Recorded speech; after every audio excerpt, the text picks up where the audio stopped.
paz do Senhor, meus amados irmãos. Aqui quem fala é a diaconisa Ruth. Congrego na igreja da terceira etapa do Jardim Céu Azul, Valparaíso de Goiás, pastoreada pela nossa amada pastora Socorro. Quero agradecer a Deus por esta oportunidade de estar participando desse projeto. Agradecer a nossa pastora presidente, Eloide Ramos, e ao seu filho, pastor Gedeon Júnior, que estão na frente desta obra. É muito gratificante fazer parte desse projeto. Louvo a Deus pela vida dos meus pastores. Louvo a Deus por esta oportunidade que Ele me concedeu. Hoje, nós iremos dar continuidade ao livro de Samuel, 1 Samuel, capítulo 22. Iremos falar um pouquinho do versículo 1 até o versículo 5. Como ouvimos anteriormente, Davi ele está em fuga, né? Ele está fugindo de Saul, ele já passou ali pelo sacerdote Ameleque ali em Nob. Também já passou na presença do rei Aquis em Gade. Ali ele passou pelo momento em que ele teve que fingir até de doido, né, de louco, para escapar pela sua vida. E no capítulo 22 a gente chega ao momento em que ele foge da presença de Aquis, ele vai até essa caverna que fica em Adulão, e ali ele se esconde. Nesse primeiro momento em que Davi chega ali na caverna, ele vai escrever um salmo, que é o Salmo 142. Os irmãos quiserem acompanhar, Salmo 142 diz assim: com a minha voz clamei ao Senhor, com a minha voz ao Senhor supliquei. Derramei a minha queixa perante a sua face, expus-lhe a minha angústia. Quando o meu espírito estava angustiado em mim, então conheceste a minha vereda. No meu caminho em que eu andava, ocultaram um laço. Olhei para a minha direita e vi, mas não havia quem me conhecesse. Refúgio me faltou, ninguém cuidou da minha alma. A ti, ó Senhor, clamei. Eu disse: Tu és o meu refúgio e a minha porção na terra dos viventes. Atenda ao meu clamor, porque estou muito abatido. Livra-me dos meus perseguidores, porque são mais fortes do que eu. Tira minha alma da prisão, para que louve o teu nome. Os justos me rodearão, pois me fizestes bem. Então, no Salmo 142, Davi ele declara ao Senhor as suas queixas, a sua angústia, ele suplica ao Senhor, ele clama ao Senhor e ele pede que o Senhor olhe para ele, olhe para a queixa dele, olhe para a angústia dele, porque ele se encontra desta maneira.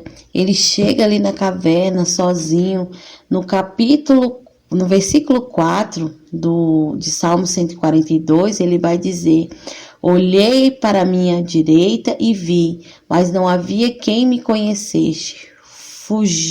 Refúgio me faltou, ninguém cuidou da minha alma. Então, Davi ele reconhece aqui que ele não achou ninguém, ele olhou e faltou refúgio na vida, faltou refúgio para ele e ninguém cuidou da alma dele. Ele se encontra sozinho, angustiado, desamparado, mas ele reconhece que somente o Senhor pode fazer algo por ele. Então ele vai orar ao Senhor, vai expor ao Senhor como está a sua alma, como é que está o seu caminho. Ele fala para o Senhor que puseram um laço para que ele caísse naquele laço. Então ele declara ao Senhor como ele está. E ele vai dizer no 5: a ti, Senhor, clamei. Eu disse: Tu és o meu refúgio, a minha porção na terra do vivente. Ele declara mais uma vez que só o Senhor pode fazer alguma coisa por ele. Só o Senhor é a porção dele nessa terra. Só o Senhor é o refúgio dele. Somente no Senhor ele pode se esconder. No versículo 6, eles atentam ao meu clamor, porque estou muito abatido. Livra-me dos meus perseguidores, porque são mais fortes do que eu. Ele reconhece que mais forte do que eles são os seus inimigos, mas também sabendo que só o Senhor pode livrar ele dos seus inimigos. Só o Senhor pode trazer um livramento. Ele expõe que a alma dele está aflita, abatida, e pede para que o Senhor atente o clamor. Por mais que ele saiba que ele está só e que os seus inimigos são mais fortes do que ele também sabe que só o Senhor pode atender o clamor e trazer livramento, desfazer o laço, livrar ele da mão dos seus inimigos. No 7 ele diz: tira minha alma da prisão, para que louve o teu nome. Os justos me rodearão, pois me fizeste bem. Ele pede que o Senhor tire ele daquele momento, para que ele possa louvar o nome do Senhor. Então, nós vemos aqui no Salmo 142 que Davi, ele está sozinho, se sente só. Davi, ele reconhece que tem um laço contra a vida dele. Ele está abatido, angustiado, porém, ele clama ao Senhor, sabendo que só o Senhor é o refúgio dele. Ele está numa caverna, ele está se escondendo, mas o refúgio dele é o Senhor. E ele sabe que só o Senhor pode tirar ele daquela prisão, só o Senhor pode fazer algo para ele, trazendo um livramento para ele. E quando o Senhor fizer isso, ele fala que vai louvar ao nome do Senhor. Então, esse salmo que Davi ele escreve aqui, no momento em que ele está na caverna, quando ele chega ali na caverna, a gente consegue perceber que esse salmo foi feito. Quando ele chega, que ele está sozinho, ele reconhece que ele precisa da ajuda, do socorro, e ele clama ao Senhor. Logo após que ele chega naquela caverna, ele faz esse salmo, o Senhor atende a oração de Davi, porque logo após o Senhor manda os seus irmãos, o seu pai, a sua família. Quando ele está ali, ele está só, ele faz esse salmo, mas depois que a família dele descobre que ele está ali, a família dele vai até ao encontro de Davi. E não somente a sua família, mas a palavra do Senhor vai dizer que Davi, ele vai ser rodeado de 400 homens. Esses homens vão até Davi. Quando ele descobre que Davi está na caverna, eles vão até Davi. Vão homens com espírito angustiado, homens endividados, homens que se encontram em aperto. São classes de pessoas que não estão aparentemente não estão bem, né? São pessoas que estão precisando de ajuda, e o Senhor levanta esses homens para ir até Davi ali naquela caverna, né? E futuramente Davi ele vai se tornar, aquele exército vai se tornar o exército principal de Davi.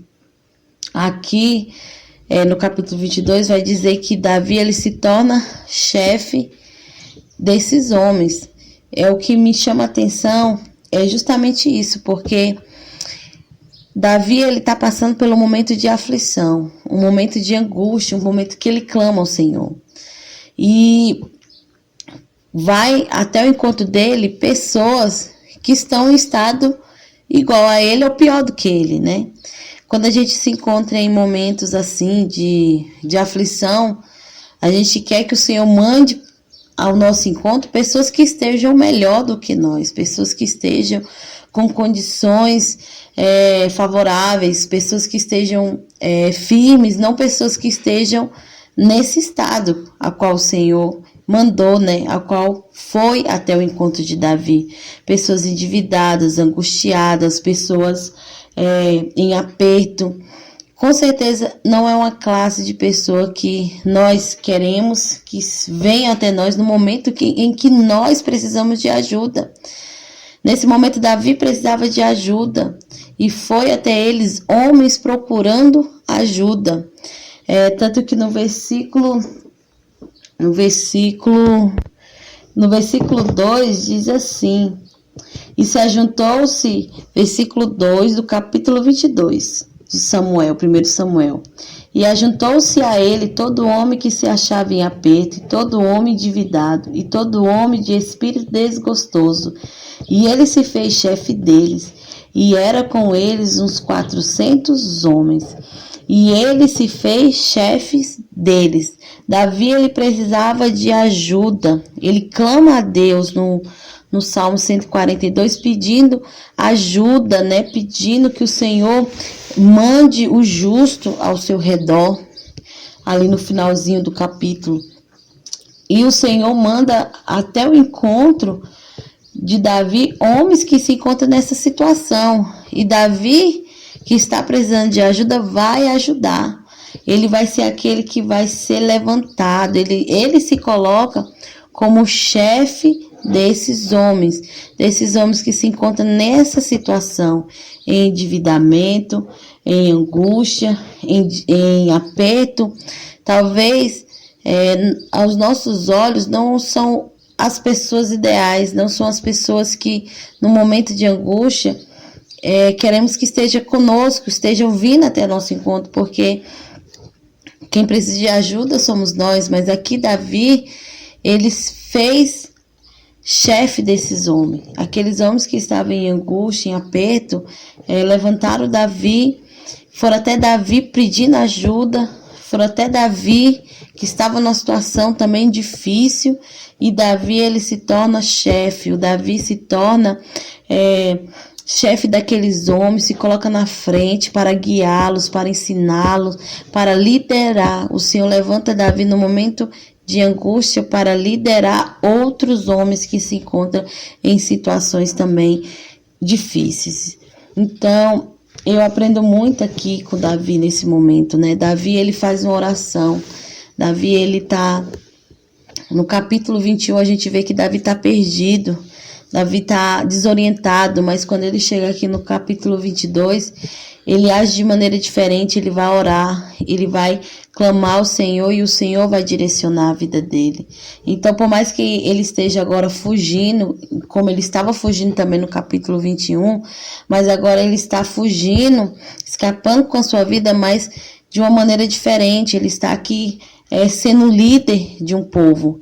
Ele está guiando um povo agora. Ele está se colocando na frente de um povo. A partir de agora, Davi não vai estar mais perdido, né? Ele vai estar guiando e sendo guiado por Deus. Ele vai voltar a confiar no Senhor, a buscar ao Senhor para decidir o que ele tem que fazer, como é que ele tem que agir. Ele vai estar agora voltando para a presença do Senhor, vamos dizer assim, trazendo o direcionamento de Deus para a sua vida. E logo depois a gente vê também na continuação aqui da leitura que Davi, ele pega os seus pais, ele vai até Mispa em Moabe, e ele leva ali os seus pais para o rei dos Moabitas e deixa o seu pai e sua mãe ali guardados até que o Senhor diga o que ele tem que fazer. E ele vai deixar ali os seus pais em segurança. Ele vai voltar para o lugar onde ele estava, para o lugar forte, para a caverna. Mas o profeta vai dizer para ele não ficar ali, para ele se levantar e ir até sair dali e entrar na terra de Judá. Então Davi, ele obedece à voz do profeta. E essa primeira parte eu quero deixar bem frisado, algo que me chamou bastante atenção, é que Davi, ele busca ao Senhor, né? Ele faz um salmo, ele ora ao Senhor e o Senhor lhe dá um direcionamento agora, enviando esses homens que vai estar ali fazendo a guarda de Davi, Davi não vai estar mais só. Davi vai fazer um exército daqueles homens, um exército improvável, pessoas improváveis, né? Mas o Senhor pega as coisas loucas deste mundo, né? Como o Senhor diz, o Senhor pega as coisas loucas que ninguém entende e transforma. Como está escrito em 1 Coríntios, capítulo 27, diz assim: mas Deus escolhe as coisas loucas deste mundo para confundir as sábias, e Deus escolhe as coisas fracas deste mundo para confundir as fortes. Então Deus, ele faz essas coisas. O Senhor faz o improvável, o impossível, o que a gente olha e não dá crédito, o que a gente olha e vê que não tem condições, e o Senhor faz desta forma para confundir todas as coisas. E terminamos essa primeira parte. Amanhã daremos continuidade no capítulo 22 de 1 Samuel. E eu quero desde já agradecer e louvar a Deus por esta oportunidade. Os irmãos ficam na paz do Senhor.